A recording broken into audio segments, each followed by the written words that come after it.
Bueno, voy a intentar ser más breve. A ver. Ser complicado, pero creo que esto es un debate, si moderadores no me corrigen, y la idea es que haya un poco de interacción y que haya un poco de dinamismo, porque al final los señores que están aquí, señoras, ya saben lo que ha pasado estos meses y los españoles han tomado nota. Entonces, hacer aquí un meeting de repaso de todo me parece que sobra. Yo voy a ser muy breve, 2 apuntes muy rápidos.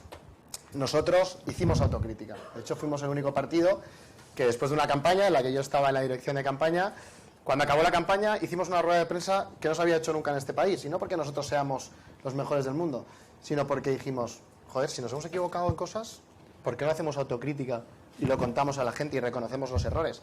Ya hemos llegado hace poco, hay algunos que venimos de la empresa y del trabajo de la sociedad civil, llevamos poco en esto, aprendemos rápido, pero cometemos errores y aprendemos de los errores como les habrá pasado a muchos de vosotros, a muchos de ustedes. En ese momento hicimos una rueda de prensa después de la campaña y hablamos de lo que nos habíamos equivocado. Quizás de la campaña, algún error determinado, a lo mejor a veces nos había costado enseñar ese equipo que tiene Ciudadanos, que es muy potente, y una serie de listado de críticas, ¿no? Yo creo que eso era lo primero que teníamos que hacer antes de empezar a dar lecciones a los demás, era reconocer las críticas nuestras. A partir de ahí, y para no entrar en el repaso que ya han hecho los compañeros, tanto Manuel como Pablo, yo quiero poner en común un hecho que yo creo que cambia absolutamente todo el panorama político de esos meses, y es que Rajoy le dice que no al rey. Entonces yo creo que ese punto de inflexión tendrá sus motivos, yo no voy a entrar a valorarlos, ni voy a hacer un ataque indiscriminado a esa decisión, señores del Partido Popular tendrían sus motivos, pero hoy que estamos en un foro de liderazgo, el liderazgo requiere valentía, yo creo que es una palabra fundamental. Y uno se puede equivocar, puede acertar, Rajoy puede tener sus cosas buenas y sus cosas malas, insisto, no voy a entrar aquí a juzgar al señor Rajoy, pero en cualquier caso, un líder tiene que ser valiente, y en ese momento era necesario que España tuviese la valentía de por lo menos intentar formar un gobierno. Nosotros lo dijimos y lo decimos ahora, nosotros nos hubiésemos sentado con el Partido Popular y hubiésemos intentado llegar a un acuerdo y con otros partidos para tirar adelante esa legislatura. Pero el señor Rajoy dijo que le dijo que no al rey la primera vez en la historia de este país. A partir de ahí, pues nos sentamos con el otro señor que el rey de España había mandatado. Y entonces llegamos a un acuerdo. Y un acuerdo que con las diferencias, como decía Manuel, pone en valor, y sin entrar en el acuerdo ni en sacar pecho de las reformas, pero pone en valor algo que yo creo que es importante en esta nueva etapa política, que es la capacidad de llegar a acuerdos. Esto ha cambiado. Es que las mayorías absolutas se han terminado en España. Entonces, si criminalizamos constantemente al Partido Popular, al Partido Socialista o a Podemos, este país no se va a gobernar nunca. Entonces, ¿no sería más inteligente que nos sentemos en la mesa y lleguemos a acuerdos en aquello en lo que estamos de acuerdo? Muchas cosas no estaremos, por supuesto. Y eliminar las líneas rojas. Por supuesto. Y habrá puntos en los que, mira, los partidos tienen principios y las personas también. Pero estoy convencido que hay sitios y puntos de encuentro en el que podemos llegar a acuerdos. ¿Qué ocurre? Que ante eso hay partidos, y no voy a dar nombres, que critican a los que llegamos a acuerdos. Dicen que nos entregamos en los brazos de Pedro Sánchez, y unas frases de otra época. Perdone, mire, es que esto ha cambiado. Es que en Europa los partidos pactan y nadie se entrega en los brazos de nadie. Llega a acuerdos y cede y lo pone por escrito, como si fuese un contrato de cualquier transacción empresarial o personal que ustedes hagan en su vida. Y se pone por escrito y se firma, y cuando se incumple, pues se rompe. Aparte, Ciudadanos ya lo ha hecho en otras partes de España, lo ha hecho también con el Partido Popular, en la Comunidad de Madrid, lo ha hecho con el Partido Socialista en Andalucía. Si es que no tiene nada malo, si es que la nueva política exige acordar y sentarse en la mesa. Y yo creo que criminalizar eso es que no se enteran, yo creo, que estamos en una nueva etapa y va a ser muy difícil, hablando de liderazgo, y con esto acabo, va a ser muy difícil liderar una nueva etapa política si uno no entiende que esta nueva etapa política ha cambiado. Y no hablo de personas, ni hablo de edades, esto no va de jóvenes, esto va de gente libre, va de gente libre, y de gente mayor libre. No va solo de jóvenes, y lo fácil sería hacer el discurso hoy aquí de los jóvenes, para nada, va de gente libre y valiente. Y gente libre y valiente la hay en todos los partidos. Libertad y valentía, dos grandes cualidades de los grandes líderes. Nos deja poco Tania. Bueno, un tema importante, ¿no? También respecto a lo que se viene diciendo. Yo creo que si hay algo positivo de todo esto que hemos sacado desde el punto de vista de Ciudadanos, es que actualmente no hay un gobierno de Podemos y los separatistas. Si alguien ha conseguido que ese gobierno, que es legítimo, insisto, pero si alguien ha conseguido que ese gobierno hoy en día no esté gobernando España, ese ha sido Ciudadanos, porque si tenemos que esperar al señor Rajoy que moviera ficha para acabar con ese pacto de los separatistas de Podemos, insisto, legítimo, respetable y democrático, pues hoy en día sería Pablo Iglesias el vicepresidente del gobierno probablemente y no sé, y Carlos Rovira o algún compañero mío de Cataluña el ministro de Asuntos Exteriores. Dicho eso, yo creo en la honestidad, totalmente. Por eso nosotros estamos diciendo que aquellos que se ajusten más a nuestro programa será con los que daremos apoyo. así de fácil.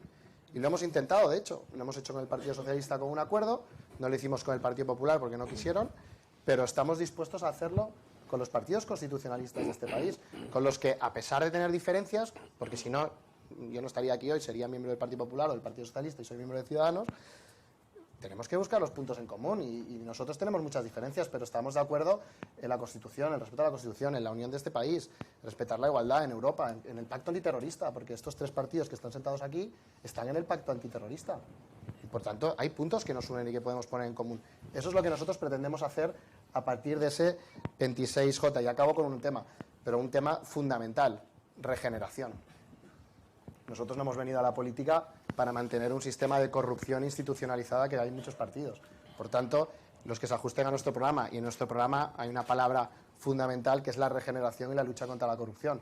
Por tanto, aquellos que ceden al chantaje o que hacen la vista gorda con la corrupción, será muy difícil que puedan estar con nosotros, porque nosotros no hemos dejado nuestro trabajo, nos hemos metido en esto para que los corruptos o los que permiten corrupciones sigan gobernando España. Eso no lo vamos a permitir. Entiendo que el tema Cataluña lo reabriremos. Lo hablaremos después, sí.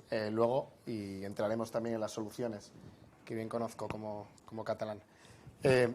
Desde el punto de vista de qué sirve, pregunto yo, Pablo, ganar las elecciones si no es capaz de formar gobierno. Es que esto no es una carrera de motos, de ver quién queda primero.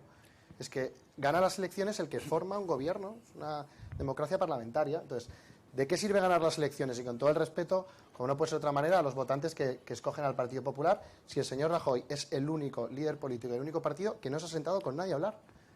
Es que no se han sentado con nadie. Eso no es cierto. Acabo de decir que Albert Rivera fue el 23 de diciembre a la Moncloa. De todas maneras, os quería hacer una pregunta. Acabo. Sí. Entonces, hacer una reunión en Moncloa despachando a todos los líderes políticos, a todos, insisto, desde al partido, con todos mis respetos, de menos votos y menos representación, hasta el Partido Socialista, en este caso, de quedaron segundos, ¿eso es dialogar? Sí, hacer una especie de recepción. Que no tenía nada que dialogar. Poca credibilidad los que con mayoría absoluta en la otra etapa tenían mayoría absoluta y no han hecho nada. Ahora de repente se han vuelto reformistas. Cambiar la ley electoral, nuestra propuesta es muy fácil. Cambiar la ley electoral lo va a entender todo el mundo. Para que el voto de todos los españoles valga lo mismo. No vale lo mismo el voto de todos los españoles. Y hay dos opciones. Ser como Ciudadanos, que nos cuesta 4 veces más que el Partido Popular, o hacer como Podemos y unirse con Izquierda Unida, con las Mareas, con Común, con todos los partidos de España. Son las dos únicas formas para salvar el corte de la ley electoral. No hay otro. Legítimos los dos. En Italia la reforma la hemos visto después de muchas luchas y de no... Te pongo un ejemplo muy breve. En Cataluña, por ejemplo, hay mayoría independentista en el Parlamento de Cataluña, pero no responde a la mayoría social. Es decir, la mayoría de los catalanes no quieren la independencia, pero como no vale lo mismo un voto de un sitio que de otro, hay más diputados independentistas que lo que realmente ha decidido la gente. Eso ocurre lo mismo en el resto de España. Por tanto, que el voto de todos los españoles valga lo mismo. Mira qué fácil. Qué rápido lo podemos hacer. Eso está claro que los ciudadanos desde luego lo quieren, sin ninguna duda. Fernando. Es que no me podía contener escuchando a Por Tania favor. Sánchez, porque Por favor. a mí me gusta cuando os ponéis la chaqueta de la moderación, cuando tenéis el programa que ha batido el récord de subida de impuestos de la historia de España, que el que presentasteis ayer con el Partido Comunista, por cierto, muy moderno también, el Partido Comunista. Cuando además estáis proponiendo no cumplir con el déficit con Europa. ¿Para qué? Para que nos intervengan como a vuestros amigos Tsipras en Grecia y esto sea otro corralito. Yo creo que entre los 96.000 millones de gasto de Podemos y el triunfalismo del PP y de que todo va bien, hay un término medio. Hay un término medio, y un término medio que requiere reformas. Lo fácil es hacer recortes, eso es lo más fácil. Lo difícil es hacer reformas. Lo difícil es decir a los tuyos de las diputaciones que se tienen que ir a casa. Y hay que cerrarlas por el coste que tienen, garantizando los servicios, por supuesto. Eso es lo difícil. Lo fácil es recortar a la clase media y trabajadora. Y hablo de la clase media porque es muy importante. Hay muchas personas que se han quedado fuera, se han caído de esa clase media. Pero son personas que han cumplido en su vida, que han hecho lo que había que hacer, que se han formado, que tienen educación, que tienen una carrera, que tienen una empresa o que han montado un negocio y han visto que han tenido que cerrar y han bajado automáticamente de la clase media hacia abajo. Esas son las personas que tenemos que volver a recuperar. La clase media española, la que siempre ha levantado este país, y nosotros vamos a poner los esfuerzos en esa clase media. Se oyen muchos diagnósticos... ¿De qué forma, Fernando? A eso voy. Se oyen muchos diagnósticos, pero nunca soluciones. Está muy bien el diagnóstico, coincidimos en el diagnóstico. Gente que lo está pasando fatal, coincidimos. Pero soluciones, ¿hacemos algo o nos quedamos en el diagnóstico? Nosotros estamos haciendo muchas propuestas en ese sentido. Se hablaba antes de autónomos. Pues, por ejemplo, nosotros planteamos que no paguen cuota los autónomos y los que tengan que pagar la paguen en función de sus beneficios, porque no es lo mismo un señor que no factura que un señor que le va bien. Por tanto, adaptarnos a eso. Reducciones administrativas que no sirven para nada y que la gran mayoría de estas estructuras administrativas son para colocar a los amiguetes del partido. Solo con esas reducciones estamos ahorrando muchos millones de euros a los ciudadanos. Cerrar el Senado, que es otra propuesta donde muchos envían ya a los políticos amortizados. Luchar contra el fraude en vez de hacer amnistías fiscales a los amigos. Partido Socialista y Partido Popular. En ese sentido, hay propuestas encima de la mesa, pero hay que hacer reformas. Y para hacer reformas hay que ser valiente, pero hay que ser responsable también. Cumplir con Europa, por supuesto, podemos negociar el déficit, podemos hablar de ese tema, por supuesto, pero cumplir con España, con los españoles. No cargarnos la clase media a base de impuestos y las empresas y, en cambio, obsesionados con cumplir con Europa y engañando, como hemos visto con los datos de déficit que han salido y que se han publicado. No me conformo con los datos que veo y coincido contigo ni con el triunfalismo ni con estar constantemente pasándonos la pelota de quién lo ha hecho mal o peor antes. ¿Qué ocurre en el mercado laboral, básicamente? La precariedad. Y eso lo entenderá todo el mundo. Muchísima gente joven también, y sobre todo gente también de una edad más adulta, que están constantemente entrando y saliendo del mercado laboral con contratos basura, con contratos Kleenex. Y gente formada. Tú imagínate si eres una persona joven que cobras 600 euros al mes y tienes 2 carreras, y tienes que levantar cada día con el objetivo además de tener una familia. Hablo de los jóvenes porque preguntabas en la línea de gente joven. Pues claro, eso genera una frustración que es insoportable, y yo creo que eso también hay que ponerle freno. ¿Qué plantea Ciudadanos en ese sentido? Un contrato estable. Un contrato estable, donde no estés constantemente entrando y saliendo del mercado laboral, porque eso además te impide que te puedas formar. Te impide que te puedas formar a lo largo de tu carrera profesional, porque cuando acaba tu contrato temporal te tienes que buscar otro si es que lo encuentras. Por tanto, un cambio de modelo productivo en el sentido laboral de acabar con la precariedad. Y luego hay un tema de formación y de educación. En este país, y antes lo comentaba Pablo, hemos reformado la ley de educación. Lo que habéis hecho es derogar la anterior y hacer otra nueva. Entonces, eso sirve de poco porque ya lo habéis demostrado que si LOFCA, LAFCA, LUFCA, todos los nombres del mundo habéis puesto, pero no ha habido nunca un proyecto serio pensando en una generación desde el punto de vista educativo en España. No lo ha habido. Y no os he hecho toda la culpa, porque seguro que ha sido muy difícil. Pero ahora, ¿por qué no lo intentamos? Un pacto nacional por la educación, pensando en una generación. ¿Pero lo habéis propuesto ahora, después de mayoría absoluta y 30 años gobernando, o estando en gobiernos y oposición? Ha llegado la hora de hacerlo. Pacto nacional por la educación, pensando en toda una generación. Y eso es difícil, pero otros países lo han hecho. Francia lo han hecho, se han puesto de acuerdo. Podemos discutir, y acabo con eso, en este debate de economía, de lo que sea, hablábamos antes de referéndum o cuestiones políticas, pero de la educación de nuestro futuro no nos podemos poner de acuerdo ni siquiera en eso. Entonces nosotros planteamos que haya un pacto de educación con los educadores, con los profesores. Y acabo con esto de verdad. El profesor tiene que ser la profesión más respetada de un país. Cosa y no lo es a día de hoy. No lo es en absoluto. No lo es. Bueno, el contrato estable que me preguntaba... ¿Por qué lo llamáis ahora, perdona, contrato estable? ¿Era contrato único? Contrato único, Pregunto. Después se llamó contrato estable indefinido, después se ha llamado contrato indefinido. No tengo ningún problema en asumir el contrato único. No. Contrato único, contrato estable, en otros países se llama contrato estable. La terminología anterior. Donde se aplica. En cualquier caso, fíjate si están de derechas, ese contrato único, estable, como queráis llamarle, que hoy lo lleváis en vuestro programa también, el de Izquierda Unida y el de Podemos, algo parecido, que habéis criticado constantemente. Os recomiendo que os leáis vuestro programa, porque se habla precisamente del contrato estable. Como comprenderás, he leído mi programa. El de Izquierda Unida, digo, no el de antes de ayer, el nuevo de ahora. No, como comprenderás, he leído el programa y no llevamos un contrato único ni un contrato estable. Sobre todo porque lo que vosotros estáis proponiendo básicamente es empeorar aún las condiciones de despido. Bueno, pero bueno. Es así. Podéis consultar el programa, no seré yo el que hable del programa de Podemos. En cualquier caso, les recomiendo que hoy lo consulten. Vuestro programa. Respecto al contrato estable, nosotros lo decía antes, ya me he adelantado a la reforma, se habla precisamente de eso, de acabar con la precariedad. Lo que ocurre, y es muy fácil de entender, es que constantemente hay gente que está entrando y saliendo del mercado laboral, y eso lo hace insostenible. Por tanto, nosotros proponemos un contrato estable, de manera que todos los contratos serían indefinidos desde el inicio, y por supuesto la indemnización sería creciente, ¿de acuerdo? En función de las capacidades del trabajador, y en función de eso la indemnización va creciente a la hora de si se tiene que producir un despido. Tenemos más medidas. Hay una medida que se utiliza mucho en otros países de nuestro entorno, en el que nosotros nos fijamos, es la mochila austriaca, que es un sistema en el que el trabajador va acumulando a lo largo de toda su vida laboral una cantidad de dinero que después puede disponer de él. Por ejemplo, si cambia de trabajo, se lleva consigo esa cantidad de dinero, o por ejemplo, si se jubila, acaba su vida laboral o si le despiden, puede cobrar ese dinero. Son medidas que funcionan en otros países y que en España, pues ¿por qué no podríamos poner en marcha? Y luego las bonificaciones, también se ha hablado aquí, lo ha comentado Pablo, lo ha comentado también Manuel. Lógicamente hay que premiar a los que intentan que esto tire adelante. Hay que premiar a los que contraten a más gente, hay que premiar a los que no estén constantemente echando del mercado laboral a los trabajadores. Toda esa gente tiene que premiarse con bonificaciones, con la cotización a la seguridad social o con otro tipo de bonificaciones que nosotros también llevamos en nuestro programa. En definitiva, soluciones, no vender humo, porque la situación está muy fastidiada, yo no me atrevo a prometer, pero soluciones encima de la mesa. Están todos los ciudadanos bastante cansados de humo. ¿Es normal que una radiotelevisión pública como la nuestra, cuando estamos enfrentando una nueva contienda electoral, esté en manos de un equipo gestor elegido por un partido que ha pasado del 30 y tantos % y la mayoría absoluta en el Parlamento a tener solamente el 26%? Bueno, es decir, que las preguntas para Pablo Casado. No, para todos. Para todos. Vale. Para Pablo Casado no. Porque, vale. Bueno, representa el partido... Pero es que mi pregunta es, abierta. ¿qué han hecho los 4 partidos políticos que están hoy aquí para cambiar la actual situación de Radio Televisión Española, que para mí es una anomalía, que afrontemos unas elecciones cuando la conformación de su Consejo de Administración no responde a la nueva realidad política? Porque tenéis 4 consejeros caducados, además, desde hace 4 años. Fernando, Manuel...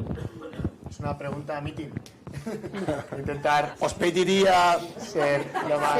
Y os pediría, sé que es muy complicado, pero os pediría una respuesta bastante rápida. ¿Qué os parece? Vuestra opinión. Tienes razón. Creo de todos, supongo, ¿verdad? ¿Qué queréis opinar de todos de este tema? Muy breve. Sobre la transición que la nombrabas, yo tengo un profundo respeto hacia esa época, porque además no había nacido muy breve. Fernando, a la pregunta. Lo único que pido... Si no hay más preguntas. Contéstale la pregunta. Es que como mínimo estemos a la altura de aquel momento. Como mínimo intentar estar a la altura de aquellos hombres y mujeres.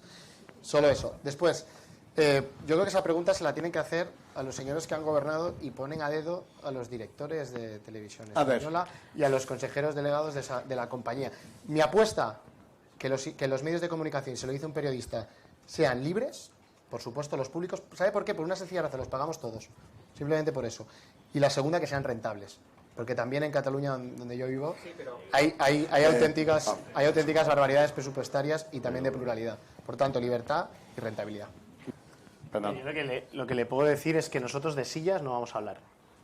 Se lo garantizo. Vamos a hablar de reformas. De reformas que necesita este país. Que es lo que nunca se ha hecho en este país. Porque siempre se ha pactado...